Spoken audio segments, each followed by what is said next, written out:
Už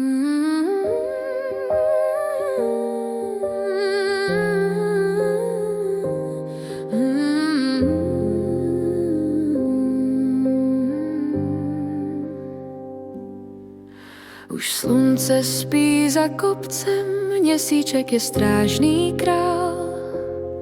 Stromy šeptají si tiše o tom, jak si dneska hrál. Kytičky se v trávě zavřely jako oči do dlaní a můj anděl sedí blízko, hlídá, aby nic nezranil. Spí, moje dítě, spí, anděl má křídla z hebké noci. Zlé už nemá sílu přijít, když ho světlo drží v moci. Slunce, déšť a stromy, kytky, všechno dýchá jako hlas a anděl drží tvoje sny, aby byly krásné zas.